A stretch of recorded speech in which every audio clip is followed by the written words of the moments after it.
예수님의 사역은 언제나 공개적이었습니다. 특별히 백부장의 하인을 고치신 이후에 예수님이 나인이라는 작은 성으로 들어가셨습니다. 여기는 가버나움에서 약 한 40km 떨어진 곳입니다. 그러니 가버나움에서 백부장의 하인을 고친 이후에 무려 40km 되는 긴 여정을 함께 하셨고, 금방 예수님의 소문이 퍼지니까 또 예수님과 함께 따라가는 그런 사람들도 많이 생기게 되었고, 하필 나인 성에 도착하자마자 장례 행렬이 시작되고 있었습니다. 한 과부의 아들이 죽고 또 사람들이 거기에 함께 따라가는데, 아마도 이 사람은 남편이 일찍 돌아가시고 그러면서 많은 일을 했던 것 같아요. 아쉬웠던 것은 청년이 너무 일찍 죽었다는 겁니다. 여기에 장례 행렬에 사람들이 가까이 하는 것을 보면 많이 이 삶이 어떻게 됐는가, 어떻게 살아왔는가 하는 것을 잘 보여주고 있습니다.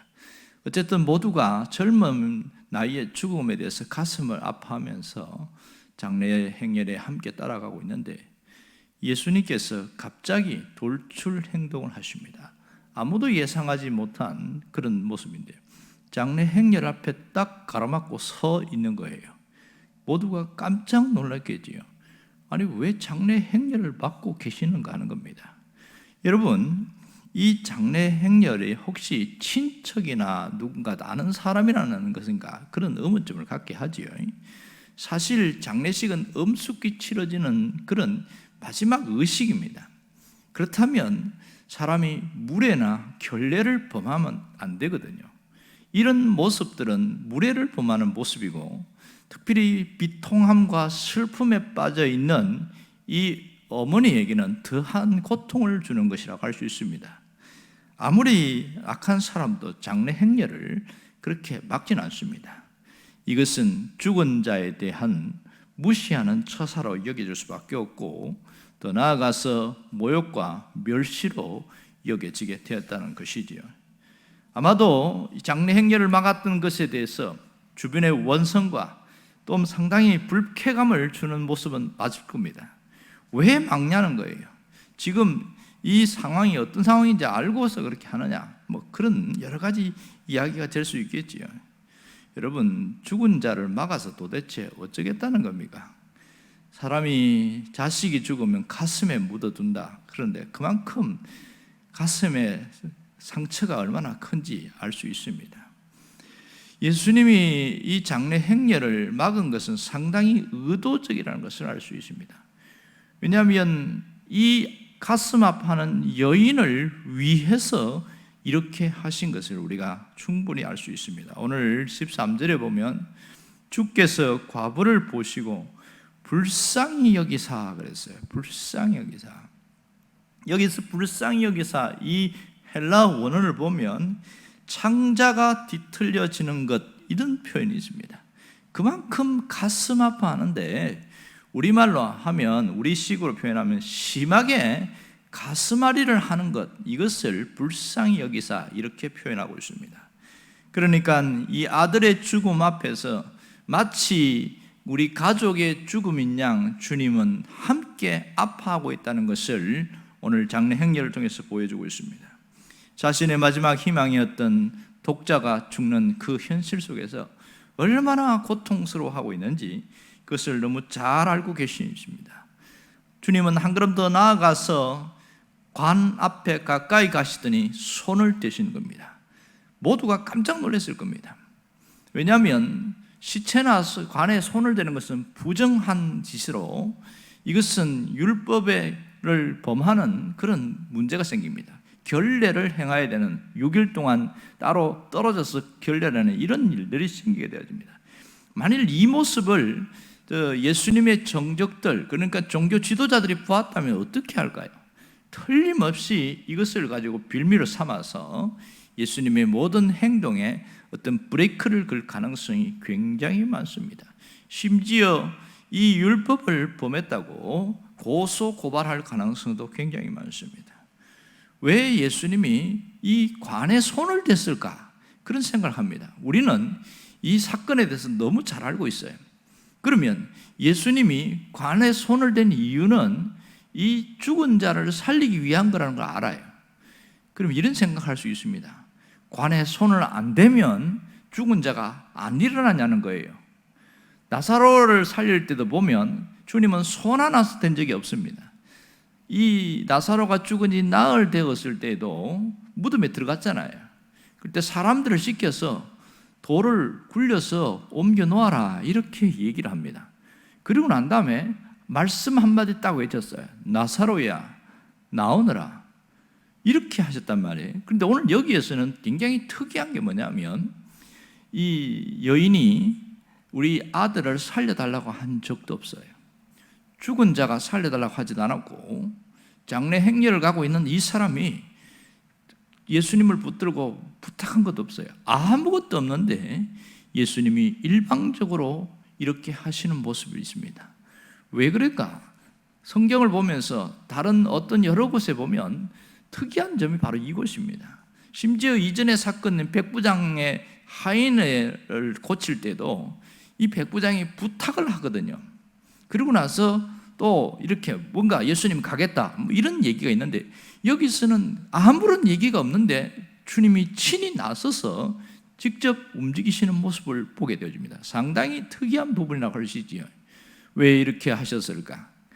이렇게 주님은 관에 손을 대는 것이 율법의 결례를 범하고 그것 때문에 자신에게 굉장한 무리수가 온다는 것도 알고 계셨어요. 그럼에도 불구하고 관에 손을 댄 이유는 이 여인의 아픔에 함께 하려는 주님의 의도가 여기에 담겨 있습니다. 얼마나 과부가 슬퍼하고 있는지 그것을 그 슬픔에 함께 동참하고 있다는 것을 알 수 있습니다. 죽음이라는 그 문턱 앞에서 절망과 비통의 그런 눈물을 흘리는 여인의 아픔에 공감하시는 것이 바로 이러한 주님의 모습에서 알 수 있습니다. 이 절망과 함께 했다는 것, 고통과 함께 했다는 것을 알 수 있습니다. 슬픔과 아픔을 함께 했다는 것, 이것이 주님의 특별한 모습입니다.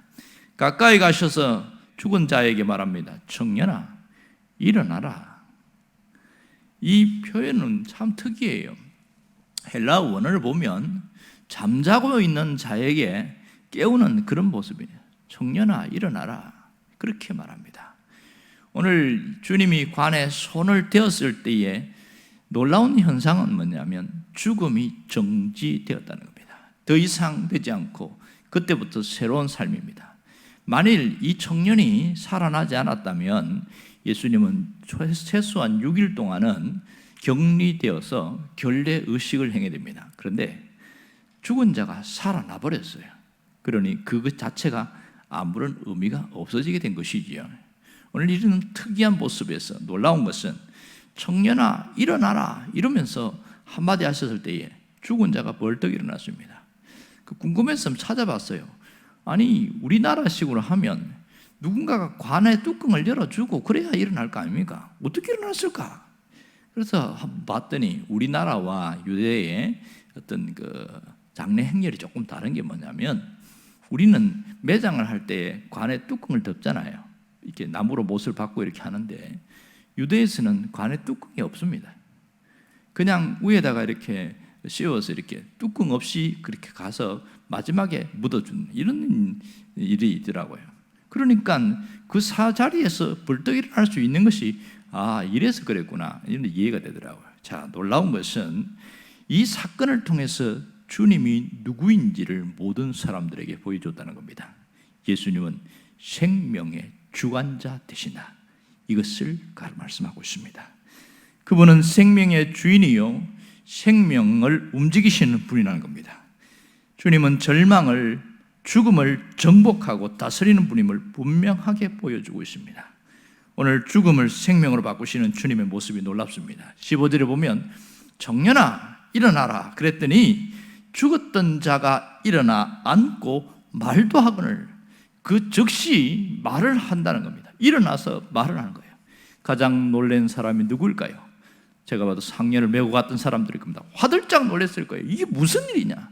그 다음에 놀란 사람은 한없이 울고 있던 이 청년의 어머니였을 겁니다. 이 어머니와 말하고 왔을 때 얼마나 놀랐을까요? 이때 사람들의 태도가 완전히 달라졌습니다. 크게 환호하면서, 이전까지는 예수님 대해서 위대한 선생님, 유명한 랍비 정도로만 생각했단 말이에요. 이 사건을 통해서 선지자로 인정을 받았습니다. 오늘 뒤에 이어지는 얘기 보면 하나님께서 큰 선지자를 우리에게 보내셨다, 또 하나님께서 우리를 돌보셨다, 이렇게 표현합니다. 이 어마어마한 기적의 사건은 이 나인성에서 갈릴리, 그 다음에 유대 전역으로 퍼져나갔습니다. 드디어 선지자가 왔다는 것을 사람들이 믿기 시작했습니다. 이후부터 예수님을 선지자라고 그렇게 말을 하기 시작했습니다. 오늘 주변에도 보면 이런 여인의 모습처럼 절망 상태에 있는 사람들이 굉장히 많습니다. 좌절하고 비통한데 마치 살아있긴 하지만 그 마음의 고통이 얼마나 큰지, 죽어가는 모습, 어떤 경우에는 마음이 죽어있는 사람이 있습니다. 살아있지만 살아있는 것이 아니고 그냥 생명만, 명맥을 유지하는 사람이 굉장히 많습니다. 특별히 정신적인 그런 고통으로, 질병으로 시달리는 사람은 늘 약을 먹지 않으면 하루하루를 살아갈 수 없다, 이렇게 이야기합니다. 얼마나 고통이 컸으면 그렇게 살아갈 수 없을 만큼 굉장한 고통을 느낄까요? 이런 사람들이 우리 주변에 너무 많습니다. 절망과 고독은 우리의 모든 것을 죽여나갑니다. 우리의 생각을 파괴하고 심지어 우리 정신세계까지 정지시킬 때가 있습니다. 그것은 숨만 붙어 있는 것이지 살아있는 것이 아닙니다. 이러한 고통으로 헤매고 있는 사람에게 누가 필요할까요? 예수님이 필요합니다. 예수님은 정말 슬픔과 아픔과 절망에서 우리를 건져내시는 유일한 분이십니다. 예수님을 아는 것이 아니라 그분을 만나야 됩니다. 그분을 만나면 확 달라지게 되어 있습니다. 주님은 우리의 모든 아픔을, 슬픔을 위로하시고 씻어주시고 새롭게 바꾸어 주시는 분이라는 겁니다. 절망을 희망으로, 슬픔을 기쁨으로, 고통을 회복으로 새롭게 하시는 분이라는 겁니다. 누구든지 주님을 찾기만 하면 인생이 달라집니다. 오늘 주님이 슬퍼하는 여인에게 이렇게 말합니다. 울지 마세요. 울지 마라. 그 한마디 합니다. 그 한마디가 얼마나 큰 힘이 됐을까요? 아무도 말하지 않은 이 가운데 그 슬픔 속에 함께 동참하고 함께 하면서 고통과 함께 나누면서 주님은 거기서 끝나지 않고 죽은 자를 살리는 놀라운 일이 일어났습니다. 예수님이 이러한 분입니다. 죽음을 생명으로 바꾸시는 분이 바로 예수님이십니다. 지금도 주님은 동일하게 역사하십니다. 우리가 마음이 죽어있고 정신이 죽어있는 사람도 살리실 뿐만 아니라 가끔은 진짜 죽은 사람도 주님이 살리는 일들이 종종 일어나고 있습니다. 여러분, 죽었던 자가, 육체가 죽었던 자가 살아나는 것에 대해서는 환호하고 기적이다 이렇게 하면서 모든 정신세계나 모든 마음이 완전히 바닥치고 무너진 사람, 거의 아사 직전에 있는 사람이 다시 살아나는 것에 대해서는 별로 환호하지 않습니다. 그럴 수 있겠지. 그렇지 않아요. 한번 정신이 무너진 사람은요, 좀처럼 일어나기 어렵습니다. 무엇이 그를 일으킬 수 있겠어요? 돈이 그것을 일으킬 수 있겠어요? 맛있는 음식이 그를 일으킬 수 있겠어요? 어떤 것도 그런 사람에게는 도움이 안 되지 않습니다. 가장 필요한 것은 예수님입니다.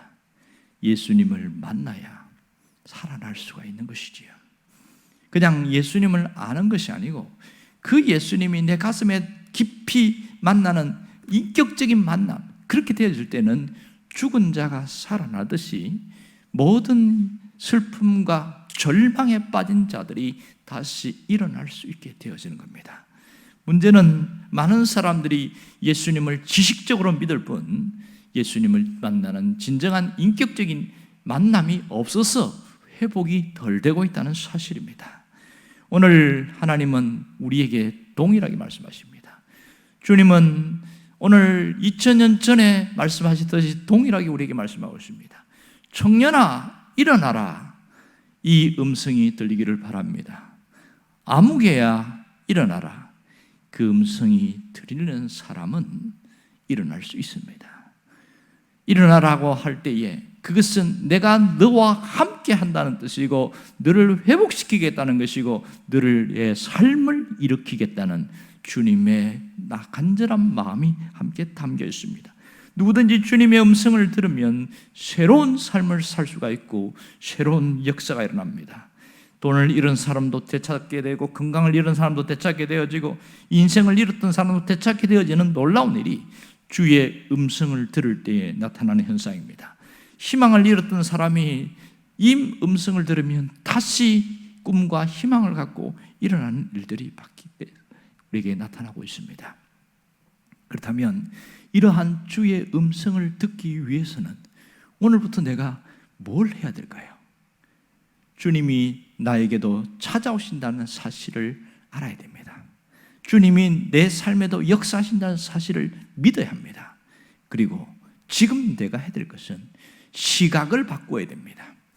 주님이 내게 오셔서 역사하는 것을 믿는 사람은 보는 눈이 달라져야 됩니다. 눈앞에 있는 현실이 절망적으로 보일지라도 시각을 바꾸어야 됩니다. 주님이 역사하시면 이것은 소망으로 바뀐다는 것을 볼 수 있어야 됩니다. 환경이 어려워도 그것이 전부가 아니라는 사실을 알아야 됩니다. 사람도 마찬가지입니다. 저 인간은 이미 구제불능인 거 쓸모없다고 그렇게 판단되고 안 된다고 생각하는 그 시각을 바꿔야 됩니다. 주님이 역사하면 반드시 달라지게 되어 있습니다. 오늘 나에게도 주의 음성이 필요하고 저 사람에게도 주님의 음성이 들려져야 됩니다. 먼저 주님은 나에게 먼저 말씀하셔요. 아무개야 일어나라. 오늘 기도하면서 이 음성이 여러분에게 들리기를 주의 이름으로 축원합니다. 기도하겠습니다.